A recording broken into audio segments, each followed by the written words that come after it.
ஹல்லேலூயா.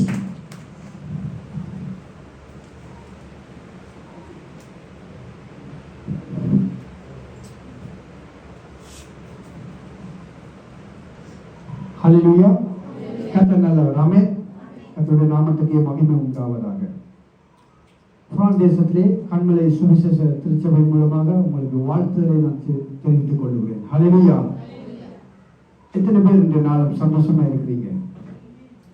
ஆமென். ஹல்லேலூயா. தேவனுடைய சமூகத்துக்கு அங்கே வார்த்தை சொல்கிறது, அங்கே மன மகிழ்ச்சியோடு இந்த இடத்துல வர வேண்டும். ஹல்லேலூயா. மன மகிழ்ச்சி இல்லாத ஆராதனை தேவனுக்கு தேவையில்லை. மன மகிழ்ச்சி இல்லாமல் தேவனுடைய வார்த்தையை நாம கேட்டு பிரயோசனம் இல்லை. மகிழ்ச்சியோடு இருந்தால் தான் ஆண்டவர் நம்மோடு இடப்படுவார். ஹல்லேலூயா. சரி, நாங்கள் நேரடியாக இங்கே வார்த்தைக்கு கடந்து செல்ல போகிறோம். நாங்கள் நோட்ஸ் எடுக்கிறவர்கள் தலையங்கம் போட்டுக்கொள்ளலாம். நான் யாரை நேசிக்கிறேன்? நான் யாரை நேசிக்கிறேன்? நீங்க சொல்லுங்க பாப்போம். யாரெல்லாம் நேசிக்கிறீங்க? அம்மா அப்பாவை நேசிக்கிறவர்கள், பிள்ளைகளை நேசிக்கிற அப்பா அம்மா அநேகர் இருக்கிறவங்க. ஆனா ஆண்டவருடைய வார்த்தை இந்த நாளிலும் என்ன சொல்ல போகிறோன்றதை குறித்து நாங்கள் அங்கே பார்க்க போகிறோம். ஹல்லேலூயா. நேரடியாக அங்கே நாங்கள் திருப்பிக் கொள்வோம். ரோமருக்கு எழுதின புஸ்தகம்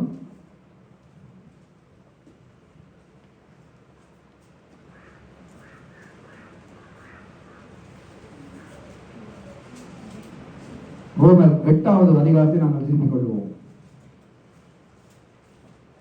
28வது வசனம்.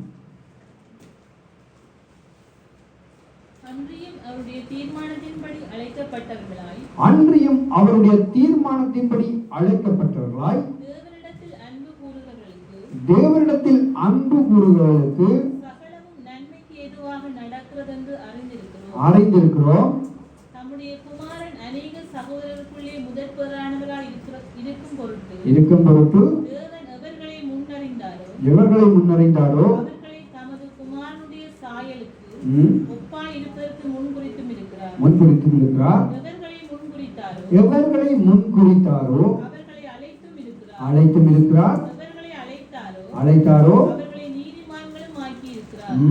எவர்களை நீதிமான்கள் ஆக்கினாரோ அவர்களை மகிமைப்படுத்தியும் இருக்கிறார். போதும்.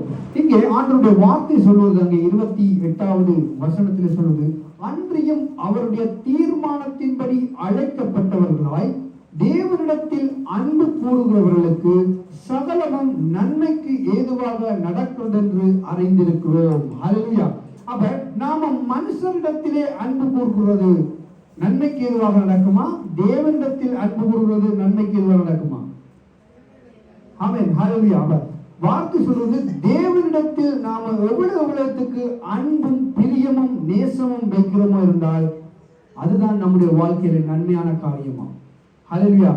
நாங்கள் ஆஸ்திகளோடு சொத்து பத்தோடு இருக்கிறது நன்மையான காரியம் இல்லையா? கர்த்தர் சொல்லுறாரு, என்ன நீ அன்பா இருக்கிறியா? அதான் பேதுருவை பார்த்து முதல்வர் கேட்டார், என்ன நீ நேசிக்கிறியா? அப்ப திரும்பியும் கேட்கிறாரு, நீ என்ன நேசிக்கிறியா? 3ஆம் தடவை கேட்கிறாரு. பேதுரு கோபப்படையிலேங்க, பொறுமையா சொன்னாரு, நான் என்ன உங்களை நேசிக்கிறேன். அப்ப ஆண்டவர் இன்றைய நாளில் மக்களை பார்த்து கேட்கிறாரு, நீங்கள் என்னை நேசிக்கிறீர்களா? நீங்கள் என்னையிலே அன்பு கூறுகிறீர்களா? ஆண்டவர் அன்புள்ளவர், அவர் நேசம் உள்ளவர். ஆனால் மக்களை பார்த்து கேட்கிறாரு, நீங்கள் என்னை நேசிக்கிறீர்களா? ஹல்லேலூயா. அப்ப அன்றியும் அவருடைய தீர்மானத்தின்படி அழைக்கப்பட்டவர்களாய், அப்ப நாம் அழைக்கப்பட்டிருக்கிறோம், தெரிந்து கொள்ளப்பட்டிருக்கிறோம், தேவனுடைய ரட்சிப்பை பெற்றிருக்கிறோம், திருமுழுக்கு ஞானஸ்தானம் பெற்றிருக்கிறோம், தேவனுக்காக ஓடுகிறோம், திருப்பந்தியில பங்கு கொள்ளுகிறோம். ஆனாலும் ஆண்டவர் கேட்கிறார், இன்றைக்கு நீ என்ன நேசிக்கிறியா? எத்தனை பேர் சொல்ல முடியும், நான் கர்த்தரை மட்டும்தான் நேசிக்கிறேன்? கரமியத்துக்கு பார்ப்போம். நான் கர்த்தரை மட்டும்தான் நேசிக்கிறேன் இந்த பூமியில. அப்படி இருந்தால் மாத்திரம்தான் பரலோக ராஜ்யம் போகலாம், இல்லைன்னு சொன்னா போக முடியாது. ஹல்லேலூயா. அப்ப ஆண்டவர் அன்றியும் அவருடைய தீர்மானத்தின்படி, ஆண்டவர் நீங்கள் இந்த இடத்திலே வர வேண்டும் என்று சொல்லி அவர் முதலே என்ன செய்திருக்கிறாரு? முன் குறிச்சிருக்கிறார். அவர் அழைச்சிருக்கிறார் உங்களை. அவர் சொல்லப்படுது, பேர் சொல்லுது, அவர் ஒவ்வொருவரையும் பேர் சொல்லி அழைத்திருக்கிறாராம். ஹல்லேலூயா. சும்மா ரோட்டால போனவங்கள வாங்க வாங்கன்னு கூப்பிடல, அவர் உங்களுடைய ஒவ்வொருவருடைய பேரையும் சொல்லி இந்த இடத்துல அழைச்சு கொண்டு வந்திருக்கிறார். ஹல்லேலூயா. அப்ப அப்படி அழைத்து கொண்டு வந்த ஆண்டவரை நாம எப்படி நேசிக்கணும், எப்படி அவர்களை அன்பு கூறணும், எப்படி அவருடைய வார்த்தையின்படி நாங்கள் நடப்பதற்கு எங்களை ஒப்பு கொடுக்க வேண்டும் என்று நம்மை நாமே என்ன செய்யணும், நிதானித்து பார்க்கணும். நான் எவ்வளவுக்கு ஆண்டவர்களை அன்பு கூறுகிறேன். அன்பு கூறுகிறா என்ன, ஆண்டவர்களை அன்பு கூறுகிறா அதே சில பேருக்கு விளங்குற கொஞ்சம் கஷ்டமா இருந்துச்சு. ஆண்டவர்ல நான் அன்பா இருக்கிறேன் என்பதற்குரிய அடையாளம் என்ன? சரி, வசனத்தோட நான் சொல்றேன். மத்தேயு புஸ்தகம் 6ஆம் அதிகாரம் 33வது வசனம் என்ன சொல்லுது? முதலாவது தேவனுடைய ராஜ்யத்தையும் நீதியையும் தேடுங்கள். ஆமா, இந்த ரெண்டு தான், இந்த விஷயம் தான். அப்ப அவருடைய முதலிடம் கொடுக்கும் போது நாம் அவரை நேசிக்கிறோம். எல்லாவற்றிற்கும் மேலாக நம்முடைய சொந்த பந்தங்களா இருக்கலாம், நம்முடைய உறவினர்கள், நம்முடைய அப்பா அம்மா, நம்முடைய உலக காரியங்கள், நம்முடைய வேலைகள் எல்லாவற்றையும் பார்க்கிறோம். நாம தேவனுக்கு முதலிடம் கொடுத்தால் நாங்க அவரை நேசிக்கிறோம் அர்த்தம். ஹல்லேலூயா. ஆனா ஆண்டவர் சொல்கிறார், மறுபடியும் ஏன் எங்களை கேட்க வேண்டும் இந்த கேள்வியை? நாம ரட்சிக்கப்பட்டிருக்கிறோம், தேவனுக்கு ஓடுகிறோம், ஒவ்வொரு ஞாயிற்றுக்கிழமையும் ஆலயத்துக்கு வருகிறோம். அப்படி இருந்தும் ஆண்டவர் கேட்கிறாரு, நீ என்ன நேசிக்கிறியா? ஏன் கேட்க வேணும்? நாம தானே வளமையா சேர்த்துக்கு வரோம், அவருடைய வேதத்தை தியானிக்கிறோம், வீட்டில ஜெபிக்கிறோம், வீட்டில துதிக்கிறோம், ஆராதிக்கிறோம், ஆண்டவரை பற்றி மற்றவர்களுக்கு சொல்லுகிறோம். அப்படி இருந்தும் ஆண்டவர் கேட்கிறார், நீ என்ன நேசிக்கிறியா?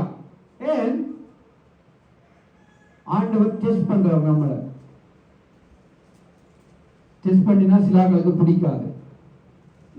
நாம ஒழுங்கா வேலையெல்லாம் செய்து கொண்டிருக்கிறோம், வீட்டு காரியங்களை ஒழுங்கா வீட்டில் இருக்கிற ஒரு பெண் செய்து கொண்டிருக்கும் போது கணவன் வந்து கேட்கிறார், அதை செய்யா இதை செய்யா நடுவில் கேட்டா அப்படி இருக்கும், கோபம் பெறும். நான் சரியா செய்யும் போதும் கேட்டுக்கொண்டிருந்தா கோபம் பெறும். ஆனா ஆண்டவர் திருப்பி கேட்பாருங்க, நீ என்ன நேசிக்கிறியா? நீ என்னுடைய காரியங்களை சரியா இருக்கிறியா? நீ ஜெபிக்கிறியா, துதிக்கிறியா, வேதம் படிக்கிறியா? ஆண்டவர் கேட்பாரு. ஏன்?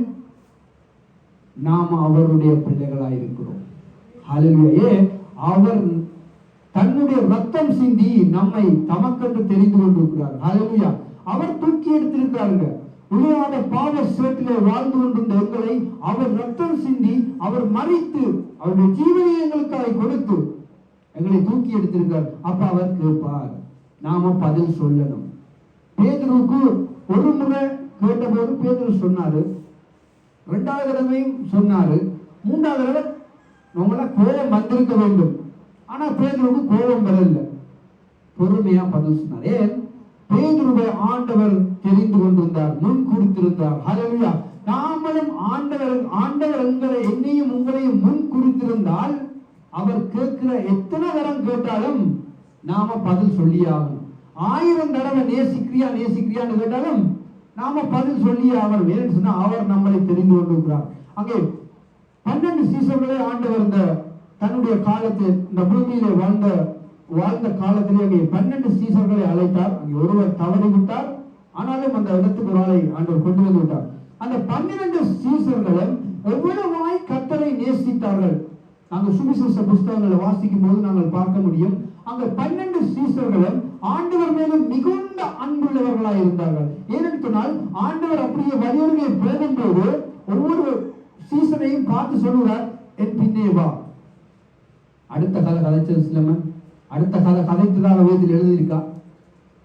இல்ல, ஆண்டவர் ஒரு வார்த்தை சொல்றார், என்னை பின்பற்று என்று சொன்னபோது அவர்கள் எந்த ஒரு வார்த்தையுமே கேட்காமல் அவரை பின்பற்றினார். ஏனென்று சொன்னால் ஆண்டவர் மேலே அவ்வளவு ஒரு அன்பு, அவ்வளவு ஒரு பாசத்தின் நிமித்தம் அங்கே தகப்பனை கூட தம்முடைய சொந்த பந்தங்களை கூட விட்டு ஆண்டவருக்கு பின்னாக சென்றதை நாங்கள் பார்க்கக்கூடியதா இருக்கும். ஹல்லேலூயா. அதைத்தான் இன்றைய நாட்களிலும் ஆண்டவர் என்னையும் உங்களையும் பார்த்து கேட்கிறார், நீங்கள் என்னை நேசிக்கிறீர்களா?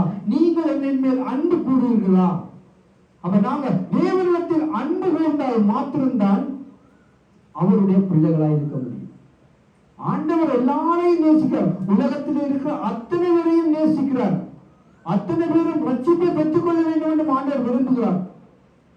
ஆனால் ஆண்டவர் மறுபடி கேட்கிறோம், நாமை நேசிக்கிறோம், நாம் அவர்களை நேசிக்கிறோமா? ஆண்டவரை ஹல்லேலூயா, ஆண்டவரை நேசிக்கிறோமா? அதுக்கு அநேகருடைய பதில் கேள்விக்குறிகளா இருக்கிறது. என்று சொன்னா அவர்கள் நேசிக்கிறது எங்கெங்கயோலாம் நேசம் இருக்கு.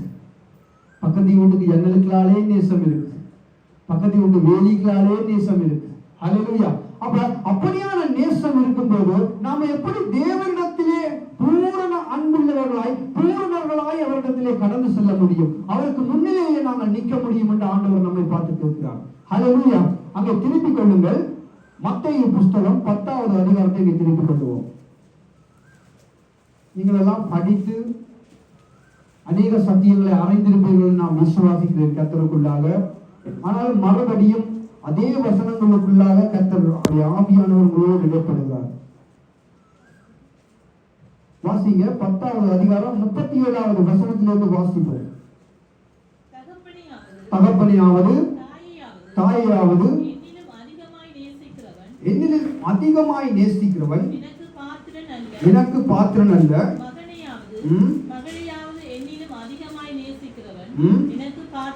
பாத்திரன் அல்ல. போதும்.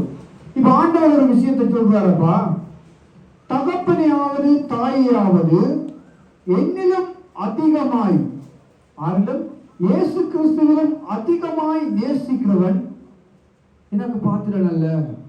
எனக்கு குமாரனா இருக்க முடியாது, எனக்கு சீசனா இருக்க முடியாது, எனக்கு பிள்ளையா இருக்க முடியாது, எனக்கு மகனாக ஒருபோதும் இருக்க முடியாது நாங்க ஆண்டவர் சொல்லுகிறார்.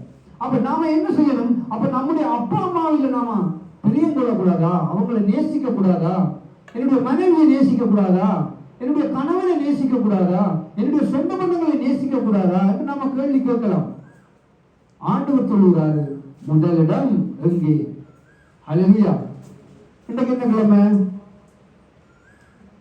ஞாயிற்றுக்கிழமை. கண்ணு முண்டு கதிர லீவா கிடக்கு. இவங்கெல்லாம் யாரை நேசிக்கிறாங்க? நீங்க போய் சொல்லுங்க, தோமஸ் பிரதர் வந்தவர் இப்படி சொன்னார் போய் சொல்லுங்க. ஏனென்றால் தேவனுடைய வார்த்தை சொல்லுகிறது, ஏசாயா புஸ்தகம் 58வது அதிகாரம் 13வது வசனம் என்ன சொல்லுகிறது? ஓய்வு நாளை பரிசுத்தமாய் ஆசரிக்க வேண்டும். அப்படி ஆசரிக்கிறவன் தான் கர்த்தரை நேசிக்கிறான். அப்படி ஆசரிக்காவிட்டால் நீங்க கர்த்தரை நேசிக்கவில்லை. சிம்பிளா சொல்லிட்டு போகலாம். இது யாரு துணிஞ்சு சொல்லுவீங்க? வார ஞாயிற்றுக்கிழமை வர்றா உங்களுக்கு, நீ போன ஞாயிற்றுக்கிழமை வரையில நீ ஆண்டவரை நேசிக்கிறது சொல்ல முடியுமா? சொல்லணும், அப்பதான் உரைக்கும். ஹல்லேலூயா. அதான் ஆண்டவர் சொல்றாரு, சிலருடைய விஷயங்களை எல்லாருக்கும் முன்பதாக கண்டிக்கணுமா? இந்த விஷயம் கண்டிக்கலாம். சில பர்சனல் விஷயங்கள் அது பாஸ்டர் அவையோட பர்சனலாக காட்சி கொள்வது, குடும்பங்களுக்குள்ள பிரச்சனைகள். ஆனா சில விஷயங்கள் நேர்முகமாக கண்டிக்க வேண்டிய விஷயங்கள் கண்டிக்கவே வேணும். ஹல்லேலூயா. அப்ப ஆண்டவர் சொல்லுகிறாரு, நீ முதலாவது தேவனுடைய ராஜ்யத்தையும் தேடினால் நீ என்னுடைய குமாரனாக என்னுடைய பிள்ளையாக நீ என்னை நேசிக்கிறவனாய் இருப்பாய், நானும் உன்னை நேசிக்கிறவனாய் இருப்பேன். ஹல்லேலூயா. அப்ப ஆண்டவர் நேசியாத, அதாவது ஒரு தகப்பன் நேசிக்காத புத்திரன் உண்டோ? அப்ப தகப்பன், உலக பிரகாரமான ஒரு தகப்பன், ஒரு தாய் பிள்ளையை நேசிக்காமல் விடுவார்களா? கண்டிப்பா நேசிப்பாங்க. ஒரு சின்ன பிரச்சனை யாராவது கை வைக்க முடியுமா? உலக தாய் தகப்பன்மாரை நாம் பற்றி பேசுகிறேன். பிள்ளை விட்டா கூட ஒத்துக்கொள்ள மாட்டாங்க, மற்ற இடத்துல விட்டு கொடுக்க மாட்டாங்க. அப்ப அப்படியான தாய் தகப்பன்மாரே தங்களுடைய பிள்ளைகளை விட்டு கொடுக்க மாட்டாங்க. நம்முடைய ஆண்டவர் விட்டு கொடுக்க மாட்டாருங்க. முன் குறிச்சிருக்கிறாரு. உலக தோற்ற முதலாய், நீங்க பிறக்கிறதுக்கு முதலே நம்ம என்ன செய்திருக்காரு? அவர் முன் குறிச்சிருக்கிறாரு. அப்படிப்பட்ட ஆண்டவர் என்னையும் உங்களையும் எந்த இடத்திலேயுமே விட்டு கொடுக்க விரும்பவில்லை. அப்ப அப்படி விட்டு கொடுக்காமல் இருக்கிற ஆண்டவருக்கு நாம என்ன செய்யணும்? அவரை மட்டும் நாம நேசிக்கணும், அவர்களை மட்டும் அன்பு கூறணும், அவருடைய வார்த்தையின்படி மட்டும் வாழணும், அவர் சொல்றபடி நாம செய்யணும். அப்படி செய்யலன்னு சொன்னா ஆண்டவர் வேதனைப்படுவார். உங்களுடைய அப்பா அம்மாவை வேதனைப்படுத்திட்டு நம்முடைய வாழ்க்கை நல்லா இருக்குமா? நம்ம நல்லா வாழ்ந்துட முடியுமா? சொல்லுவாங்க உலக பிரகாரமா, தாய் தகப்பனை இப்படி விட்டுட்டு போயிட்டு நல்லா வாழ்ந்துடுவானா? அதே போல ஆண்டவர் நம்மள கோபம் கொண்டு வரா இருந்தால் நம்முடைய வாழ்க்கை செழிக்காது, நம்முடைய ஆழ்வுக்குரிய வாழ்க்கை குறுகி போய்விடும். அதைத்தான் ஆண்டவர் சொல்றாரு, நீ என்னை நேசி. ஹல்லேலூயா. அப்ப அப்பா அம்மாவை நேசிக்க வேண்டாம் என்று ஆண்டவர் சொல்ல வரவில்லை, நீ என்னிலும் அதிகமாய் நேசிக்க கூடாது. 100 வீதம் எனக்குத்தான். வேணுமென்றா ஒரு 10 வீதம் அம்மாவுக்கு கொடு, அப்பாவுக்கு கொடு, சரி ஒரு 20 வீதம் கொடு. ஆனா 100 வீதம் எனக்கு மட்டுமே கொடுக்க வேண்டும் என்று ஆண்டவர் விரும்புகிறார். ஹல்லேலூயா. அப்ப அங்கே சொல்லப்படுகிறது, மகனையாவது மகளையாவது என்னிலும் அதிகமாய் நேசிக்கிறவன் எனக்கு பாத்திரன் அல்ல. அப்ப யாரையுமே நாங்கள் அதிகமான அன்பு வைக்க கூடாது. மனுஷனுடைய அன்பு மாய்மாலமான அன்பு வேதம் சொல்லுகிறது. மனுஷன் இன்றைக்கு ஒரு மாதிரி கதைப்பான், நாளைக்கு இன்னொரு மாதிரி கதைப்பான். ஆனால் தேவனோ அவர் நேற்று இன்று மாறாதவராய் இருக்கிறார். அவருடைய அன்பு மாய்மாலமற்ற அன்பு. மனுஷனுடைய அன்பு மாறி போய்விடும். ஹல்லேலூயா. அதான் வசனம் சொல்றது, மனுஷனை நம்புவதை பார்க்கிலும் கர்த்தர் பேரில் பற்றுதலா இருப்பதே நலம். அப்ப மனுஷனை நம்ப கூடாதுன்றதுக்காக ஆண்டவர் சொல்லவில்லை, அவன்லயே சாஞ்சிடாத, அவனே எல்லாம், அவன் தான் எல்லாத்தையும் எனக்கு செய்வான் என்று சொல்லி நம்பிடாதீங்க. அப்ப நீங்க கர்த்தருக்கு கொடுக்குற மரியாதையை அங்க கொடுத்துருவீங்க மனுஷனுக்கு. ஹல்லேலூயா. அப்ப ஆண்டவர் சொல்லுறாரு, நீங்கள் என்னிலும் அதிகமாய் எவரையும் நேசிக்க கூடாது, எந்த பொருள் மேலையும் நேசிக்க கூடாது. சில பேருக்கு வீடுதான் அவைக்கு புதிதான ஒரு கோட்டையா இருக்கும். அப்பா அம்மா இருப்பாங்க, மனைவி பிள்ளைகள் இருப்பாங்க, அதெல்லாவற்றிலும் விட சில பேருக்கு வேலை தான் முக்கியமா இருக்கும். சில பேருக்கு தங்களுடைய சொத்து பத்து தான் முதலிடமா இருக்கும். ஆனா ஆண்டவர் சொல்றாரு, நீ என்ன நேசிப்பாயா இருந்தால் உன்னுடைய வாழ்க்கை பிரதான காரியங்களை காணும்படிக்காய் செய்வேன் என்று. ஹல்லேலூயா. நம்முடைய வாழ்க்கையில பிரதான ஒரு ஆசீர்வாதம், பிரதான ஒரு சந்தோஷமான ஒரு சமாதானமான வாழ்க்கை வாழ்வதற்கு நம்மை அவருக்காக விட்டு கொடுக்கணும், அவரை மட்டுமே நேசிக்கணும், அவரை மட்டும் முழுமையாய் நம்பணும். ஒரு வியாதி வந்துடுது, அங்க போற உடனடியாக உடனே ஹாஸ்பிட்டலுக்கு போறோம். இல்லைன்னா தெரிஞ்ச டாக்டர்ஸ் இருந்தா நல்ல பழக்கமா இருந்தா டெலிஃபோன் அடிச்சு உடனே வீட்டை வர வைக்கிறோம். ஆண்டவர்கிட்ட சொல்றோமா? நம்மை படைச்ச ஆண்டவர் நம்முடைய சரீரத்திலே என்னென்ன அவயவங்கள் எப்படி எப்படி படைக்கணும், எப்படி இருக்க வேண்டும் என்று சொல்லி ஆண்டவர் படைச்சிருக்கிறார். அப்ப அவர்கிட்ட சொல்லுறோமா? அவர்தான் பரம வைத்தியர், பரிகாரியாகிய கர்த்தர், குடும்ப வைத்தியர், சுகம் தருகிற தெய்வம். அப்ப முதலாவது நாங்க அவர்கிட்ட சொல்லணும்.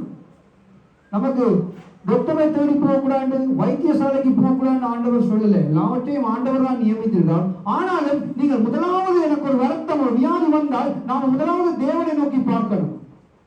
நமக்கு ஒரு வாழ்க்கையில குடும்பத்தில் ஒரு பிரச்சனை வந்தா நம்ம தேவனை நோக்கி பார்க்கணும். இரண்டாவது அடுத்த காரியங்களை பார்க்கலாம். ஜெபத்தோடு எல்லாவற்றையும் செய்ய வேண்டும். அப்ப நாங்கள் ஆண்டவரிடத்தில் எல்லாவற்றையும் சொல்லுகிறவர்களாக முன்னுக்கு முதலுரிமை கர்த்தருக்கு கொடுத்தால் தான் நாம கர்த்தரை நேசிக்கிறோம் என்று அர்த்தம். அநேகர் கர்த்தரை நேசிப்பதில்லை, வாய் சொல்லுவதில்லை மாத்திரமே. ஆண்டவர் நான் நேசிக்கிறேன், நான் கர்த்தரை நேசிக்கிறேன், அவருக்காகத்தான் நான் வாழுறேன், அவருக்காகத்தான் இந்த ஜீவனே இருக்கு என்று சொல்லுவாங்க. ஆனா அவங்களுடைய வாழ்க்கை வேறு விதமாக இருக்கும். ஹல்லேலூயா. அங்கே ஆபிரகாம் தன் மகனை பலியிடுவதற்கு கொண்டு போகிறாரு. எத்தனையோ வருடங்களுக்கு பிறகு அங்கே ஈசாக்கை ஆண்டவர் கொடுக்கிறாரு. எவ்வளவு ஒரு அன்பு, எவ்வளவு ஒரு பாசம் வைத்திருப்பார் ஈசாக்கின் மேல. ஆனா ஆண்டவர் சொல்லுகிறாரு, உன் மகனை எனக்கு கொண்டு வந்து பலியிடு சொல்லிட்டாரு. ஆபிரகாம் அடுத்த கதை கேட்கிறது. அடுத்த கதை, ஆண்டவரே ஏன் ஆண்டவரே இவ்வளவு வருஷத்துக்கு பிறகு தந்து இப்படி நான் அன்பு கூர்ந்து அவனை நேசிக்கிறேன், அந்த ஏக சுடன் ஒரே ஒரு மகன், இவனை கொண்டு போய் நீங்க பலியிட கொடுக்க சொல்றீங்களே. அது வேற வாக்குத்தத்தம் கொடுத்தாரு. என்ன கொடுத்தாரு ஆண்டவர்? வாக்குத்தத்தம், இந்த பெரிய ஜாதியாக்கி அழிச்சு போட்டா எங்கே ஆண்டவரே பெரிய ஜாதி வரும் கேட்டாரா? கேட்கல. நட்சத்திரத்தை காட்டி சொல்றாரு, என்ன கூடுமானால் எண்ணிக்கொள், இதை விட உங்க ஜாதி, உன்னுடைய ஜாதியை பெருசாக்குவேன். கடற்கரை மணலை காட்டி சொல்றாரு, இதை விட பெருசாக்குவேன். அவ அப்படியான ஆசீர்வாதங்களை சொன்ன ஆண்டவர் வந்து கேட்கிறாரு ஈசாக்க பலியில. ஆபிரகாம் உண்ட கொடுத்து யோசிக்கிறீங்க. வெளிக்கிட்டு போறாரு. 2 நாளா 3 நாளா பயணம் போறாரு. அடுத்து வாசிங்க 22ஆம் அதிகாரம் ஆதியாகமம்.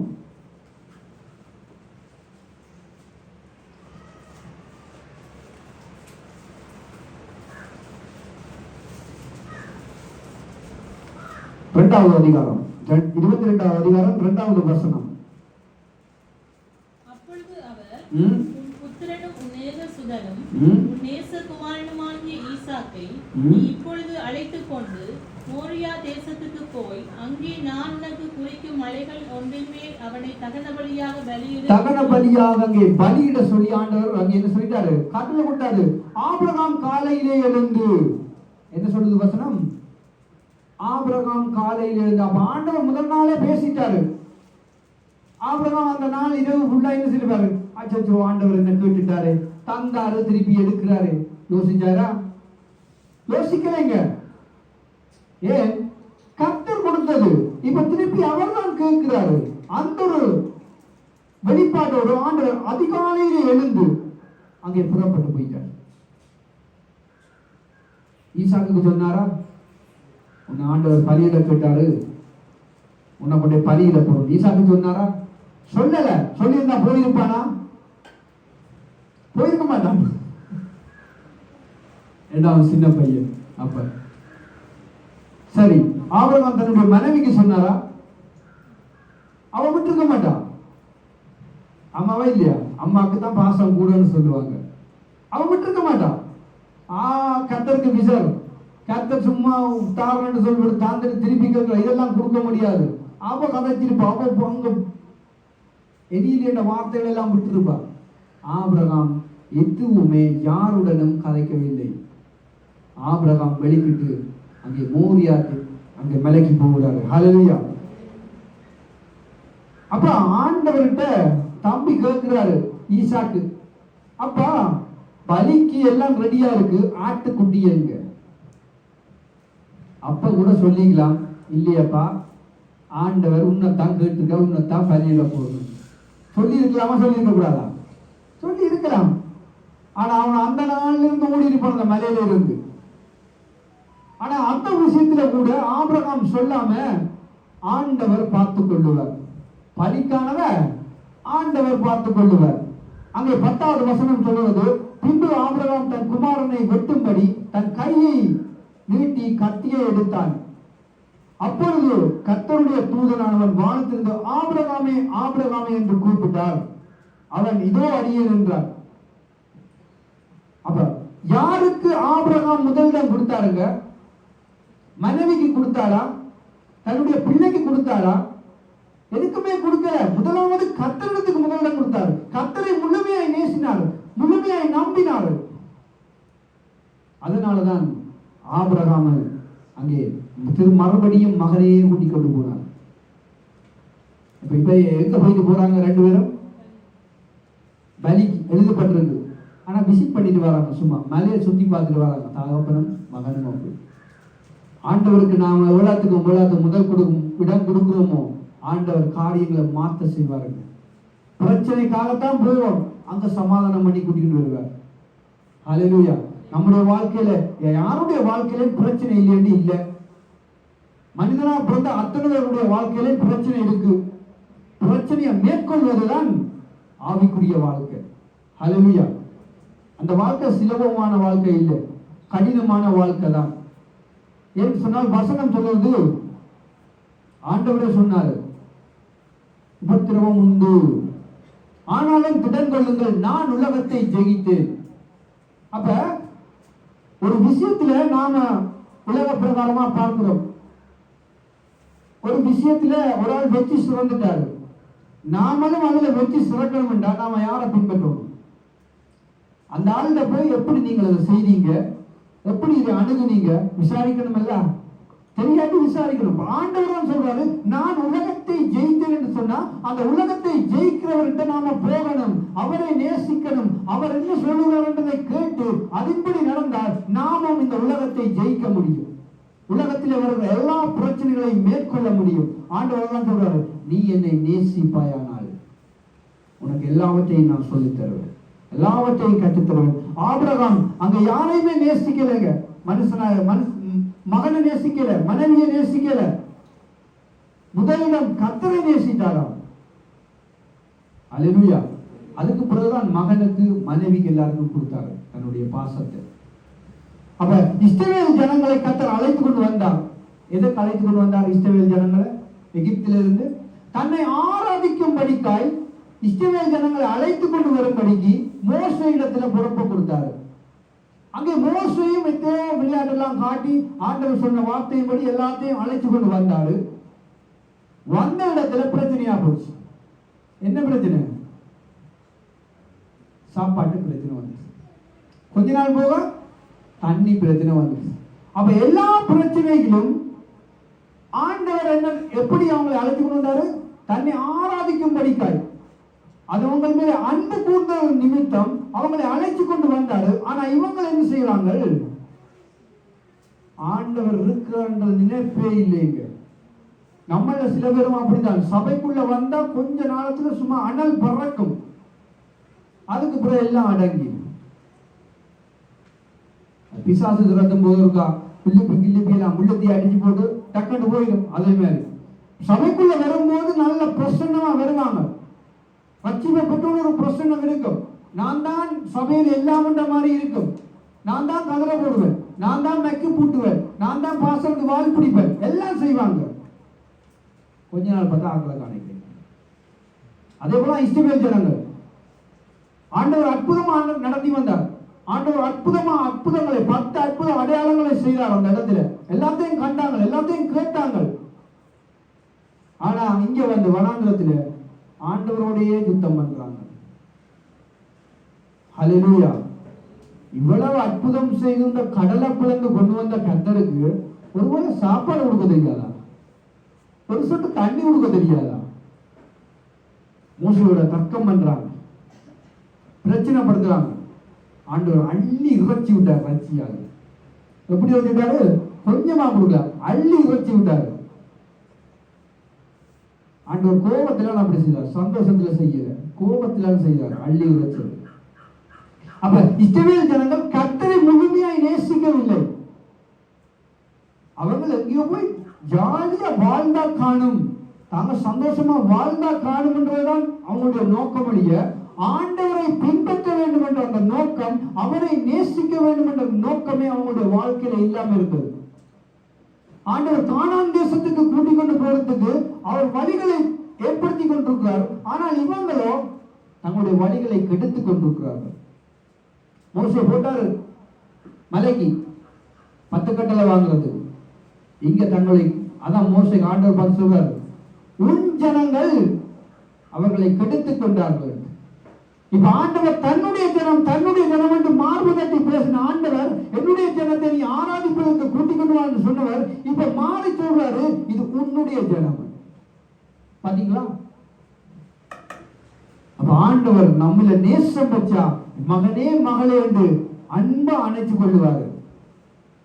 அந்த நேசத்தை நாம எப்பொழுதும் அதை வைத்துக் கொள்வதற்குரிய காரியங்களோடு நாங்கள் இணைந்திருக்க வேண்டும். எவ்வளவு உள்ளத்துக்கு நாம ஆண்டவரோடு நெருங்குறோமோ அவரை விட அளவு ஆண்டவர் நம்மோடு இணைந்து வருவார். ஹல்லேலூயா. பாட்டு மாத்திரம் படிப்போம், அன்பு கூறுவேன் எல்லாரும் படிப்பாங்க. இன்னைக்கு கூட யோசிப்பில்லை, ஆண்டவர் படிச்சாங்க, படிச்சாங்க. அப்ப அன்பு கூறுவது வாயில இல்ல, உள்ளான இருதயத்தில் இருந்து ஆண்டவரே அன்பு கூறணும், முழு பலத்தோட முழு ஆத்மாவோட. அவர் ஆபிரகாம் தன்னை உருவாக்கின, தன்னை ஏற்படுத்தின கர்த்தரிடத்திலே முழுமையான அன்பை செலுத்தினபடினால தான் அங்கே அவருக்கு ஒரு ஆசீர்வாதம் கிடைச்சது. மகனை மறுபடியும் கூட்டிக் கொண்டு போறார். ஹல்லேலூயா. இப்ப ஒரு கதைக்கு ஆண்டவர் மகனை வெட்ட சொல்லியே விட்டுட்டாரு. இப்ப எந்த முகத்தை வச்சு கொண்டு வீட்ட போவாரு? இப்ப மகனை பலியிட்டாச்சு, ஒரு கதைக்கு பலியிட்டாச்சு இருப்போம். இப்ப வீட்டை போறதுக்கு ஆபிரகாம் யோசிப்பார். வீட்டை போனா சாரா இருந்த பிரச்சனை, அவருக்கு என்ன பதில் சொல்லுவது? யோசிப்பாரா யோசிக்க மாட்டாரா? யோசிப்பாரு.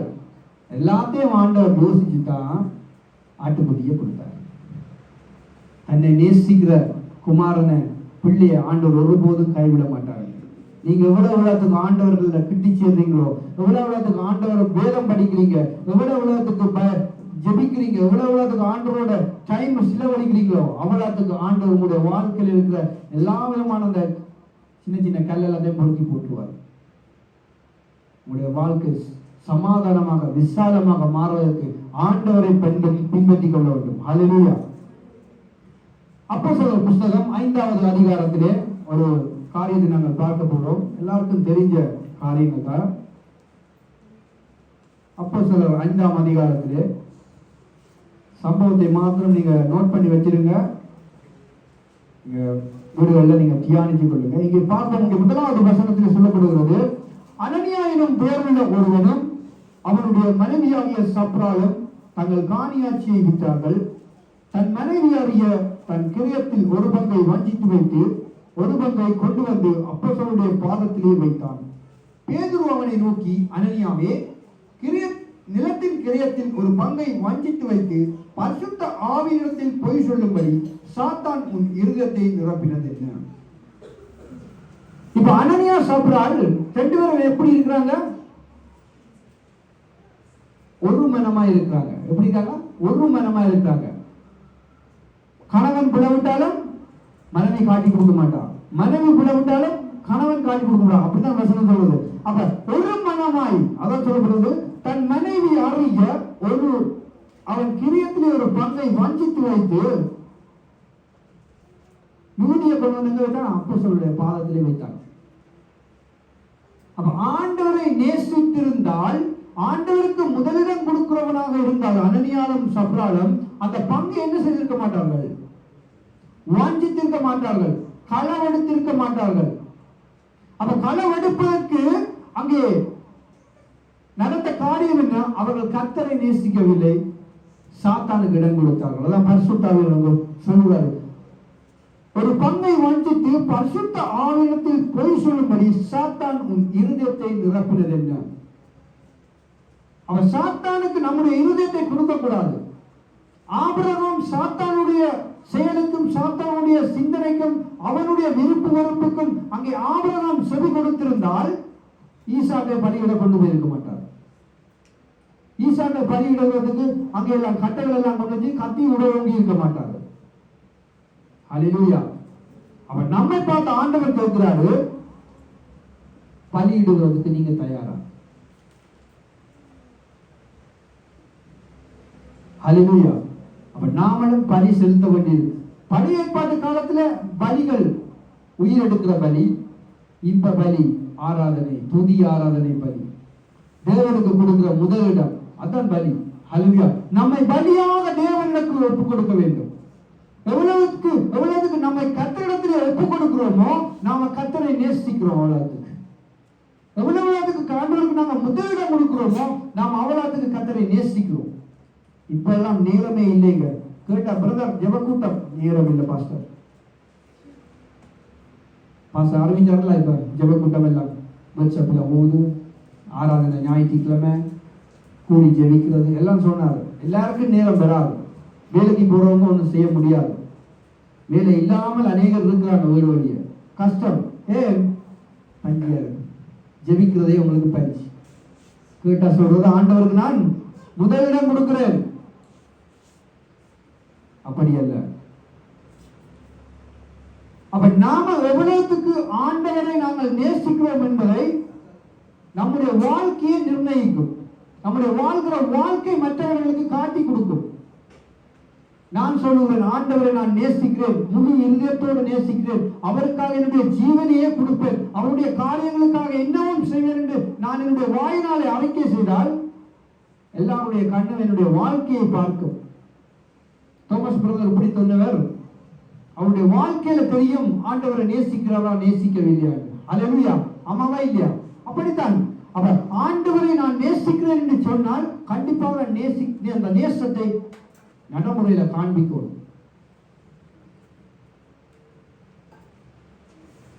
எலியா தீர்க்கதரிசி, எத்தனை பேருக்கு தெரியும் எலியா தீர்க்கதரிசி? எவ்வளவோ அற்புதங்களை செய்தாரப்பா. அற்புதம்னா அப்படி ஒரு அற்புதம், வானத்திலிருந்து அக்கினியை இறக்குற ஒரு அற்புதம் அப்பா.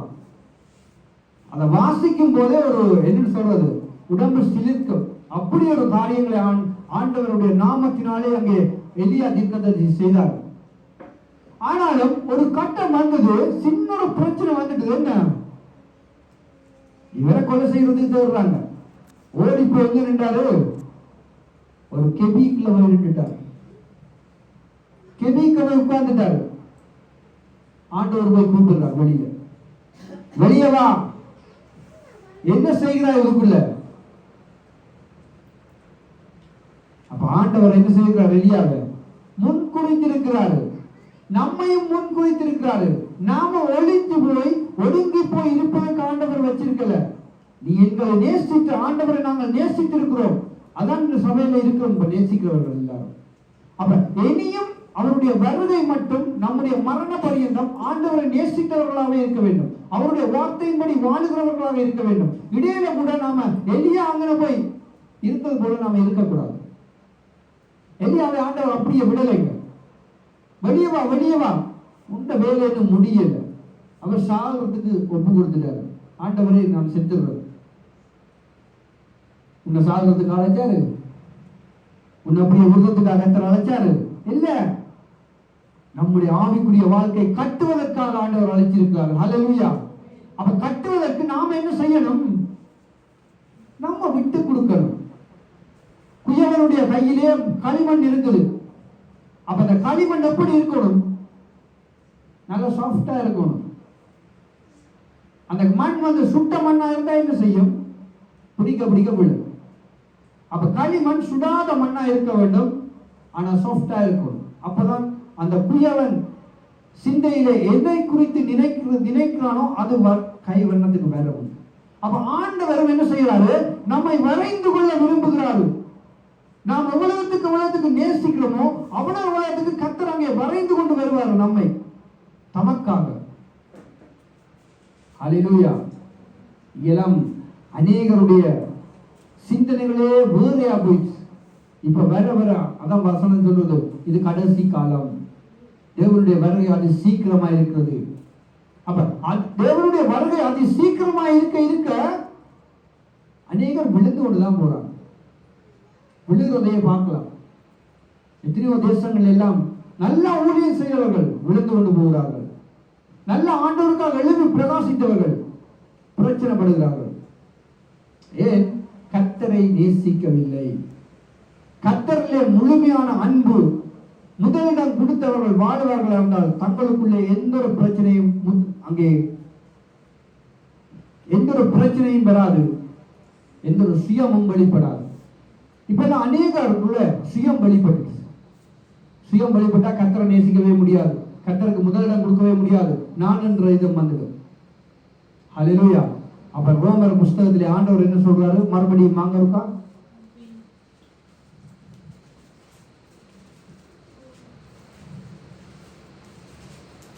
ரோமர் 8வது அதிகாரத்துக்கு வாங்க.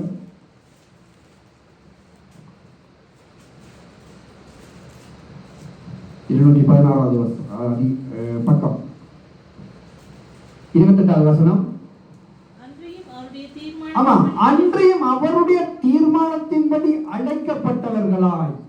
அப்ப நீங்களும் நானும் அங்கே உலக தோற்றம் முதலாய் அவருடைய தீர்மானத்தின்படியும் திட்டத்தின்படியும் அழைக்கப்பட்டவரினால் தான் இந்த இடத்திலே நாங்கள் ஆண்டவர் கொண்டு வந்து வைத்திருக்கிறார். அப்ப இந்த இடத்தை விட்டு நாம் எங்கேயும் என்ன செய்யக்கூடாது, போகவே கூடாது. இந்த இடத்திலே ஆண்டவர் நம்மை கருவுற பண்ணி அங்கே உருவாக்கி அவருடைய திட்டத்தின்படி, அவருடைய செயல் திட்டத்தின்படி அவர்களை நகர்த்தி செல்லுகிறாரா, அதற்கு நாம இணைஞ்சு போகிறவர்களாய் இருக்க வேண்டும். எங்களுக்கு ஒரு தலைமையாய் ஒரு ஊழியக்காரன் வச்சுக்கிறாரா, அந்த ஊழியக்காரனை கூடாக எங்களை ஆண்டவர் வழி நடத்துகிறாரா, அது கூடாகவே நாங்கள் போக வேண்டும். மோசேயை ஆண்டவர் ஏற்படுத்தி அங்கே யோசுவாவை அங்கே மோசேக்கு கீழாக கொடுத்து அங்கே யோசுவாவுக்கு எப்படி கற்றுக் கொடுக்க வேண்டுமோ அப்படி மோசே அங்கே கற்றுக் கொடுத்தார். அந்த கற்றுக் கொடுத்தல் தான் அங்கே யோசுவாவை ஏற்ற நேரத்திலே ஆண்டவரை சொல்லுகிறாரு, கூட்டிட்டு வா.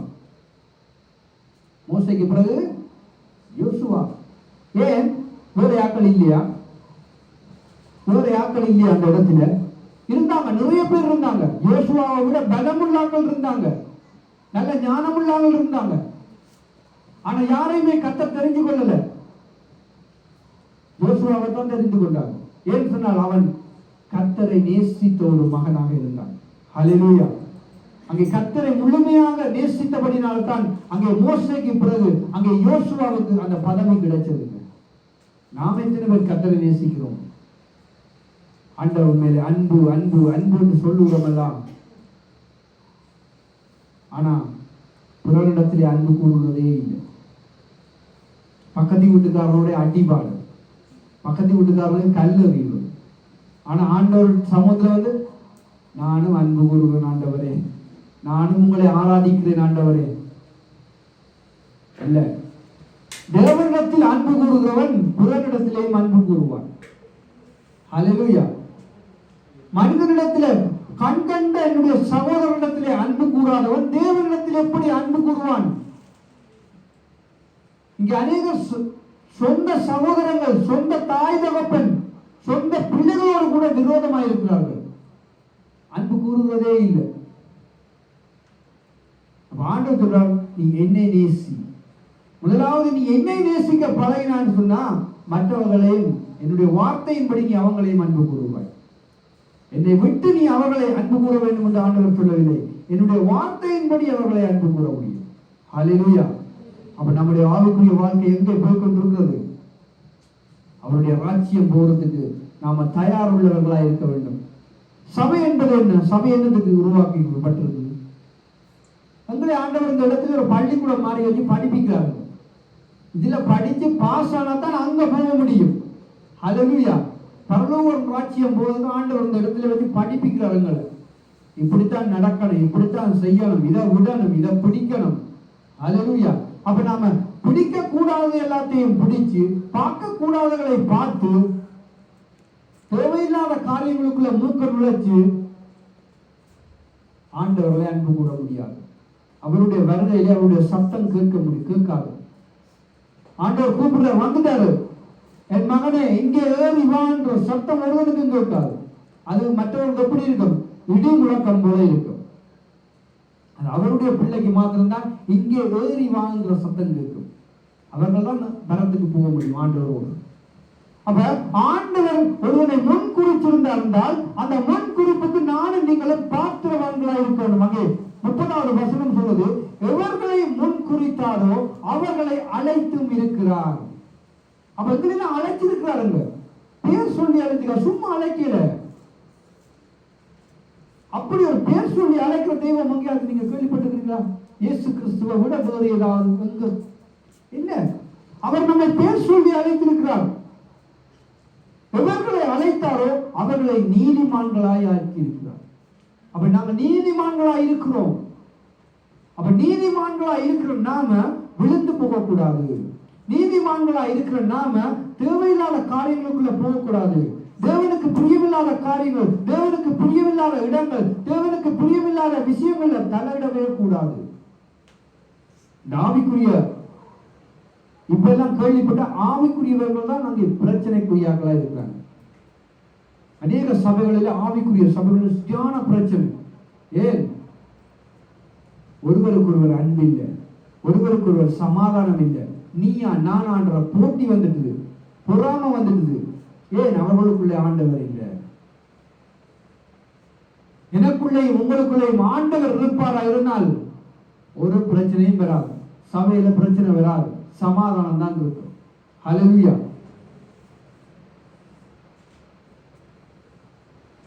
எவர்களை நீதிமான்கள் ஆக்கினாரோ அவர்களை மகிமைப்படுத்தியும் இருக்கிறார். மகிமை தேவனுடைய வருகையில உங்களை மகிமைப்படுத்துவார், கனப்படுத்துவார், உங்களை கூட்டிக் கொண்டு போறார்.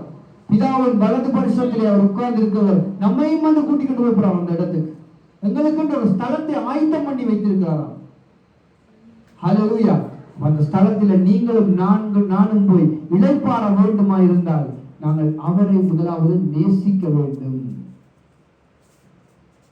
அந்த பேதுரு ஆண்டவரோடு பயணிச்சு கொண்டு வந்தாரு, நல்லா பயணிச்சு கொண்டு வந்தாரு. ஆண்டவருக்கு தெரியும் தானே பேதுரு நேசிக்கிறான்னு நேசிக்க மாட்டான். இப்ப என்னை குறித்து ஆண்டவருக்கு தெரியுமா தெரியாதா? உங்களை குறித்து ஆண்டவருக்கு தெரியுமா தெரியாதா?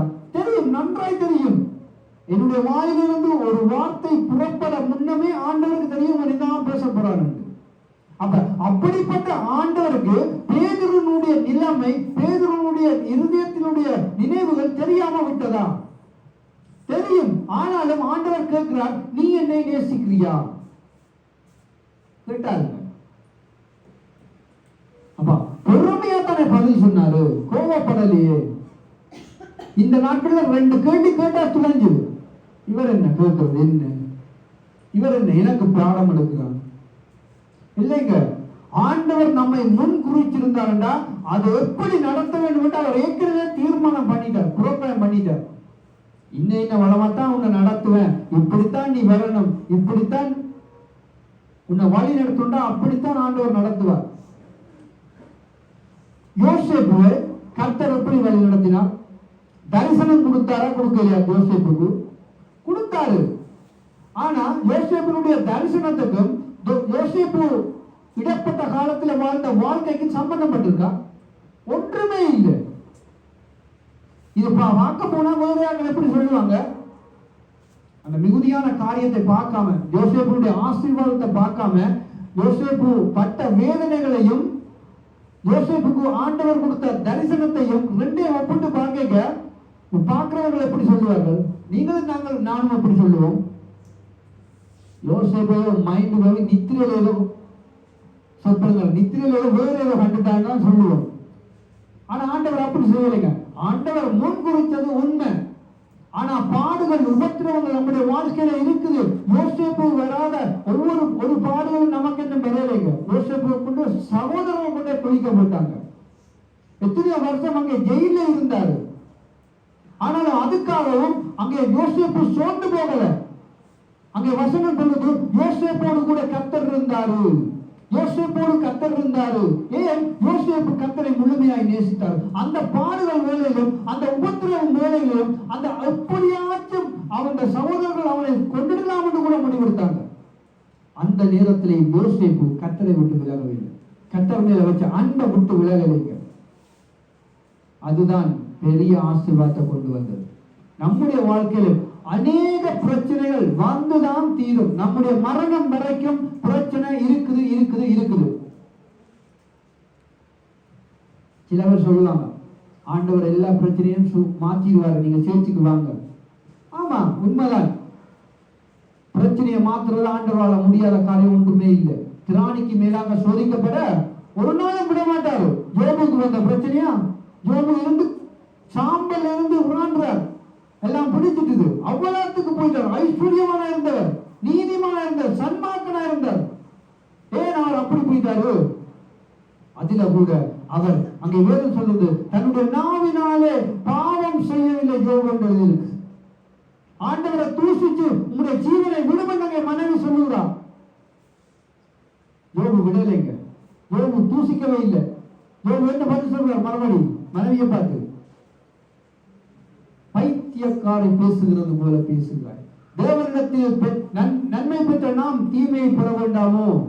யாருக்கு ஐயா வரும்? யாருக்கு வரும்? வராது. ஆனால் யோபு சொன்னாருங்க, அந்த வார்த்தை தான் யோபு ஆசீர்வதித்தார் ஆண்டவர். மறுபடியும் இருந்த ஆசீர்வாதம் இரட்டந்தனையாய் கொடுத்தார்கள். ஹல்லேலூயா. அப்ப நம்முடைய வாழ்க்கையிலும் குறைச்சல்கள் இருக்கிறது. நிறைவாக்குவதற்கு கர்த்தரால் தான் முடியும். அந்த நிறைவை பூர்த்தியாப்பதற்கு கர்த்தரோடு நாம இணையணும், கர்த்தரோடு இணைஞ்சிருக்கணும், கர்த்தரோடு தோள் கொடுக்கணும். ஆண்டவர் நம்ம தேடி எடுத்தது அவங்களை தெரிந்து ஆண்டவர் இப்படி தேடித்தான் எடுக்கிறார். நீங்க வீடியோவில் ஏர்லி மார்னிங்ல சந்தைக்கு போனீங்கன்னா தெரியும், வியாபாரிகள் எல்லாம் அப்படியே பழங்கள், இந்த மரக்கறி எல்லாம் கொண்டு வருவாங்க. அதை திருப்பி அதை வாங்கி விற்கிறவர்கள் என்ன செய்வார்கள்? அந்த நல்லதா பார்த்து தேடுவார்கள், தட்டி தட்டி. அதே போலதான் ஆண்டவர் நம்ம தட்டி தட்டி தேடி தவிர்த்து நம்ம தெரிந்து கொண்டு வைத்திருக்காங்க. ஹல்லேலூயா. தனக்கு தேவை என்றதுக்காக தெரிந்து வைத்திருக்கிறார்கள். அப்படிப்பட்ட நாங்க தேவன் மேல அதிக அன்பை செலுத்த வேண்டும். அதிகமாய் தேவனுக்கு முதலிடம் கொடுக்க வேண்டும். தேவனுக்காக ஓடுகிறவர்களாக, தேவனுக்காக பிரயாசப்படுகிறவர்களாக இருக்க வேண்டும். ஹல்லேலூயா. அப்படி இருக்கிற வேளையில தான் கர்த்தர் உங்களையும் என்னையும் எடுத்து வல்லமையாய் பயன்படுத்த முடியும். ஊழியம் செய்ய போறீங்களா? ஒப்பு கொடுக்கணும். முதலாவது நானும் ஊழியம் செய்ய போறேன், நானும் ஊழியம் செய்ய வாய் தப்பட்ட படிக்கப்படாது. முதலாவது அழைப்பு வேணும். முதல் தெரிந்து கொள்ளுங்க, இருந்து ஜெபிங்க. சில பேர் ஜெபிக்கிறதே இல்லை, நான் ஊழியம் செய்ய போறேன், அது இல்ல. ஊழியம் என்ன? முதல் கற்றுக்கொள்ளணும். தேவனுக்கு பணி செய்யறா என்ன தெரிஞ்சு கொள்ளணும். முதல் அழைப்பு இருக்குதா, தேவன் உண்மையா என்ன என்னை எடுத்து பயன்படுத்த போறாரா புரிஞ்சு கொள்ளணும். ஆண்டவர் பேசுவார். நாம பொறுமையா அமைதியான நிலைமையில அங்க தேவனிடத்திலே நாங்கள் ஒப்புரவாக தேவனோடு இணைகிற வேலையில ஆண்டவர் கண்டிப்பா பேசுவார். அவர் பேசாத முடியாத தெய்வம் இல்லை, அவர் பேசுகிற தெய்வம். உங்களை பேச சொல்லித்தான் அழைச்சாரு, அவர் பேசுறதுக்காக தானே. அதுக்கு நாம ஒப்பு கொடுக்கணும். நம்முடைய வாழ்க்கையில வருகிற ஒவ்வொரு காரியங்களிலேயும் தேவனை நாங்கள் முதலிடம் வைக்க வேண்டும். பிரச்சனையா இருக்கலாம், நன்மையா இருக்கலாம், துன்பமா இருக்கலாம், வேதனையா இருக்கலாம், எதுவா இருந்தாலும் ஆண்டவர் முன்னுக்கு அவரை முன் நிறுத்தினா மட்டும்தான் நம்முடைய வாழ்க்கை ஆசீர்வாதமா இருக்கும். நம்முடைய குறைச்சல்கள் நிறைவா இருக்கும். நம்முடைய தேவைகள் சந்திக்கப்படும். நம்முடைய என்னென்ன நினைக்கிறோமோ நம்முடைய மரம் விருப்பங்கள் எல்லாம் நிறைவேறும். அதான் நீதிமொழிகள் புத்தகத்தில் சொல்லப்படுகிறது. நாங்கள் விரும்பினது ஒரு நாள் வரும், கட்டாயம் வரும். அது ஜீவ விருட்சம் போல இருக்குமா? அந்த ஜீவ விருட்சத்தை நாங்க பார்க்கறதுக்கு, எங்களுடைய வாழ்க்கையில நடக்கிற நன்மையை பார்க்கறதுக்கு நாம முதல் உயிரோட இருக்கணுமே. நாமவே இப்ப ஆலயத்துக்கு வரவே யோசிக்கிறோம். இந்த ஞாயிற்றுக்கிழமை பாஸ்டரை சொல்லுவோம், கொஞ்சம் தலைக்கு ஈராங்கிறது, கொஞ்சம் வருத்தமாக்குறதுன்னு சொல்லுவோம். பாஸ்டர் என்ன சொல்ல முடியும்? அவர் ஓமன்னு சொல்லுவார். நீங்களாம் சொல்லிட்டீங்களே. ஞாயிறு ஓய்வு நாளை தவிர்க்கிற எந்த ஆத்மாவும் பரலோகாட்சியம் போகாது. வியாதியின் நிமித்தம், ஆமா உண்மையில வியாதியினால வேணுமெண்டா வாங்க, அந்த வியாதியோட சமூகத்துக்கு வர முடியுமெண்டா வாங்க. இல்ல துப்புரவுக்கு இயலாது, ஓகே, ஆண்டவர் மன்னிப்பார், அதை பார்த்துக் கொள்வார் கர்த்தர். நாங்கள் எல்லாம் தேவனுடைய சமூகத்தை விட்டு விடுறதே இல்லை. எப்படியாச்சும் இப்ப எல்லாம் நாங்கள் எங்களோட வீட்டில இருந்து நாங்கள் ஆலயத்துக்கு போகிற தூரம் வந்து சரியான தூரம், 70 கிலோமீட்டர். நான் போறோம்னு சொன்னா 3 ரெயின் எடுத்து தான் போகணும், மாறி போகணும். எல்லாம் கார்ல போகிறோம்னு சொன்னாலும் 1 மணித்தியாலம் 1.5 மணித்தியாலம் பிடிக்கும் எனக்கு ஓடி போக. அப்படித்தான் நானும் என்னுடைய மனைவியும் போய் வருகிறோம் ஆலயத்துக்கு. ஒரு ஞாயிறு கூட நாங்கள் தடப்படுறது. வியாதிக்கு மாத்திரம், வியாதி என்றால் என்ன? உண்மையில இதுல இருந்து அந்த அளவுக்கு நடக்கவே முடியாது, விழுந்துடுவோம் ரெண்டா மாத்திரம் போகல. அப்படி ஒரு வியாதி எனக்கு வந்தது, எனக்கும் மனைவிக்கும் இந்த வருஷம் ஆரம்பத்தில். உண்மையில முடியல. பெனடோல் போட்டுட்டு 1 மணித்தியாலம் வெயிட் பண்ணுவேன். 2 பேரும் கொஞ்சம் உஷாராகும். உடனே ஓடி போய் டக்கண்டு ஏதாவது செய்வோம், ஏதாவது சூப் ஏதாவது வச்சு ஏதாவது இருந்த சாப்பிட்டு, இப்படி இருந்தா சாப்பிடு, அவ்வளவுக்கு முடியாது. அந்த சாப்பிட்டு டக்குன்னு ஓடி போய் படுப்பேன். 3 கிழமை அப்படி இருந்தது அந்த 2 பேரும். அதை ஆண்டவர் பார்க்கிறார். அந்த நேரத்தில் ஞாயிற்றுக்கிழமை 2 பேரும் எழுப்பி ஜெபிப்போம். இப்படி வியாதி இருந்தால் நீங்கள் நிக்கலாம். எல்லா சுகம் பலன் ஆரோக்கியம் எல்லாம் தந்து போகிற வசதி தந்து தேவனுடைய சமூகத்துக்கு போகாம வேற கொண்டாட்டங்களுக்கும் வேற வேற காரியங்களுக்கும் போவீர்களா இருந்தால் நீங்கள் தேவனை நேசிக்கவில்லை என்றுதான் அர்த்தம். ஹல்லேலூயா. வேதம் சொல்லுகிறது, சபை கூடுதலை, சிலர் சபை கூடுதலை விட்டு விடுவது போல நீங்களும் விட்டு விடாதிருங்கள்.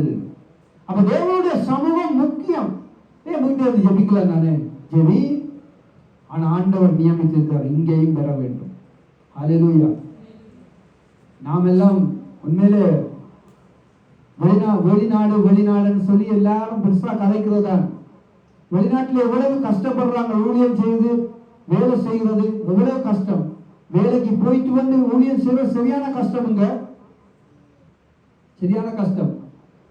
அதோடையும் ஆனா அநேக பிள்ளைகள் ஊழியம் செய்யறாங்க, தங்களை ஒப்பு கொடுத்து செய்யறாங்க. அவங்க எல்லாம் சேர்ச்சுக்கு வராங்க தானே. ஆனா சும்மா இருக்கிறவர்களுக்கு சேர்ச்சுக்கு வர கஷ்டம், தேவனுடைய சமூகத்துக்கு வர கஷ்டம். ஏன் முடியல உங்களால? கர்த்தரை நேசிப்பீர்களா இருந்தால் அங்கே நிற்பீர்கள். அநேக கொண்டாட்டத்துக்கு முதலிடம் கொடுக்கிறது, பர்த்டே, திருமண அழைப்புதல், எல்லாத்துக்கும் போங்க. தேவனுடைய நாள்ல அந்த விளையாட்டு வைக்காதே என்றால் தேவன் அது கோபப்படுவார். ஹல்லேலூயா. எனக்கு பர்த்டே வீட்டுக்கெல்லாம் போறது இன்ட்ரெஸ்டே இல்லை. அதுக்காக பர்த்டே ஒரு பிள்ளை என்று சொல்ல வரல, இன்னொரு நாளைக்கு போகலாம். தேவனுடைய நாளில நான் எதுக்குமே கலந்து கொள்வது இல்லை. அது என்னுடைய குறிக்கோளா வச்சிருக்கிறேன். என்றால் அந்த மைண்ட் மாறிடும், சிந்தனைகள் மாறிடும். என்ற தேவனை இன்றைக்கு ஆராதித்தோமா, தேவனுடைய வார்த்தையை கேட்டோமா, அதே மைண்ட் செட்ல இருக்கணும். நீங்கள் தேவனுடைய வார்த்தையை கேட்டு தேவனுடைய ஆராதனையில கலந்து கொண்டு நல்ல பிரசன்னமா இருந்துட்டு அடுத்த கட்ட நீங்க கொண்டாடிட்டு போனீங்கன்னா அங்கே என்னென்னலாம் போடுவான், சினிமா பாட்டும் போடுவான், உலக கதை நடக்கும். ஏசாயா 58:13 என்ன சொல்லுது? எடுத்து வாசிங்க ஒரு தடவை தயவு செய்து. ஏசாயா புஸ்தகம் 58வது அதிகாரம் 13வது வசனம். நான் முடிக்க போறேன்.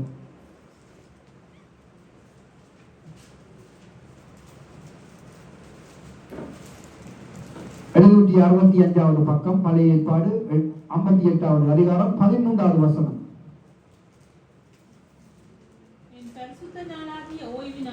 ஓய்வு நாளிலே உனக்கு இஷ்டமானதை செய்யாதபடி உன் காலை விலக்கணும்,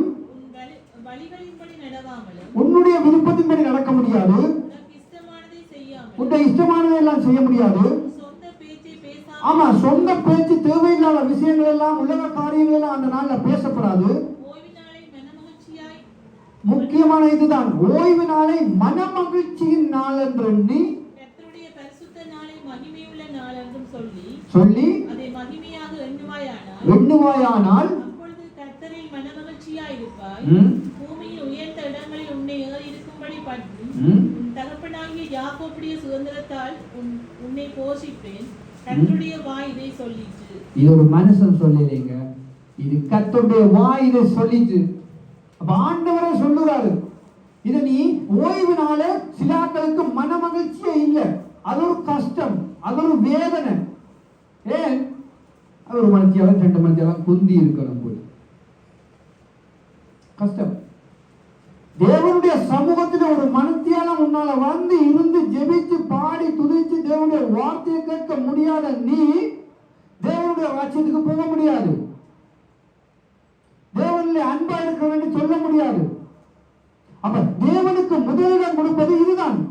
முதலாவது தேவனுடைய ராஜ்யத்தை நீதியை தேடுவாயாவில் அங்கே எல்லாம் உனக்கு கூட கொடுக்கப்படும்.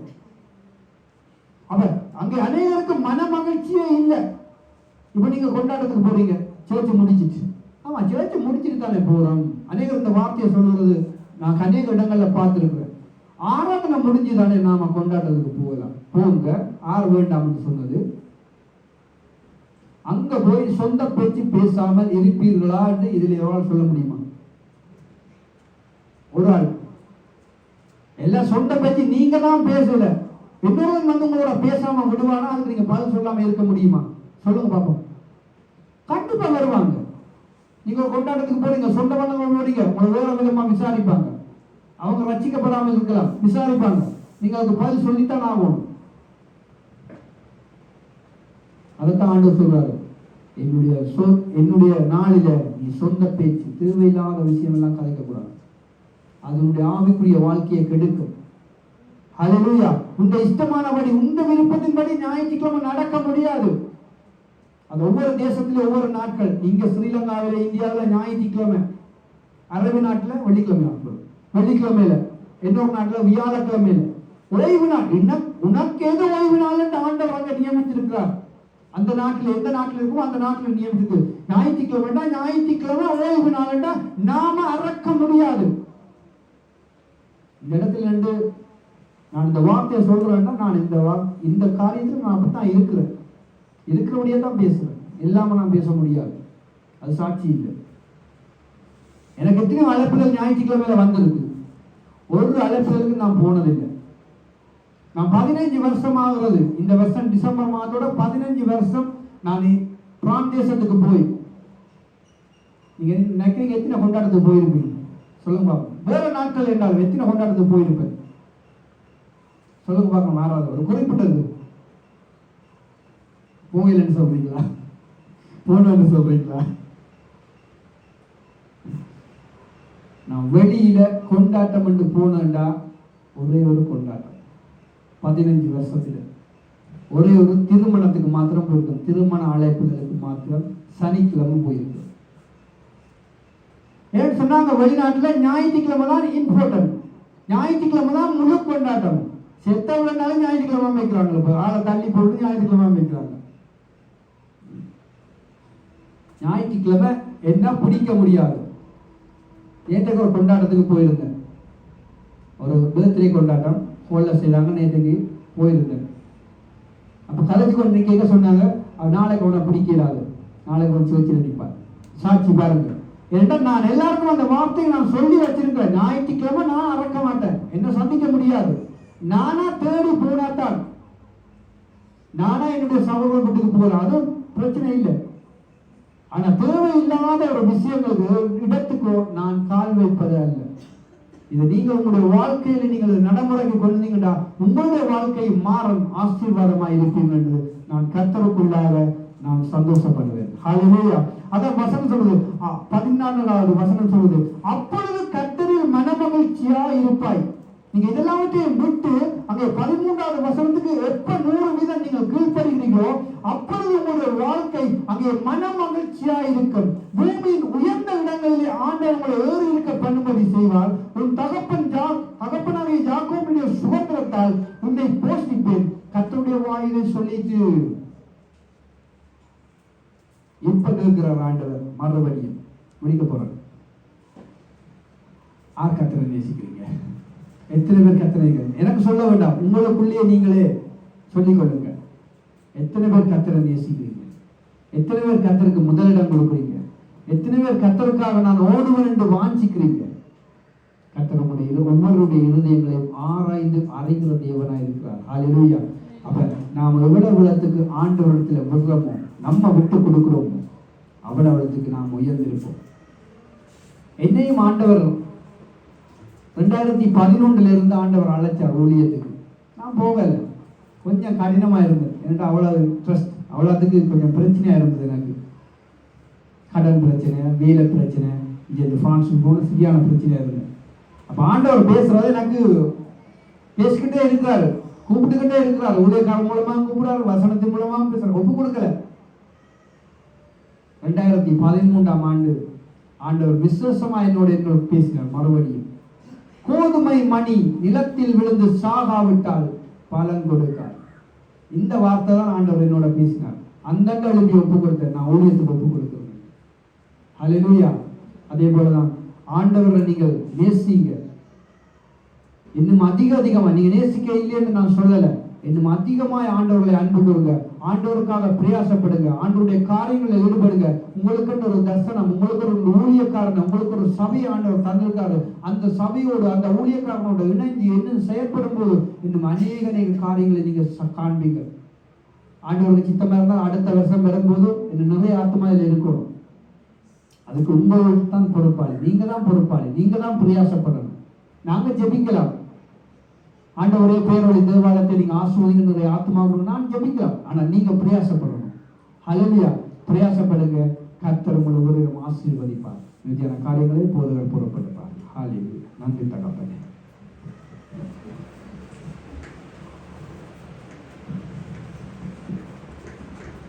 ஹல்லேலூயா. நல்லது. நாங்கள் ஆண்டவருடைய வார்த்தை இந்த காலை வேளையிலே தியானிக்க ஆண்டவர்களுக்கு உதவி செய்தார். வேதம் சொல்லுகிறது, நாங்கள் ஆண்டவரை முழு உள்ளத்தோடு முழு இதய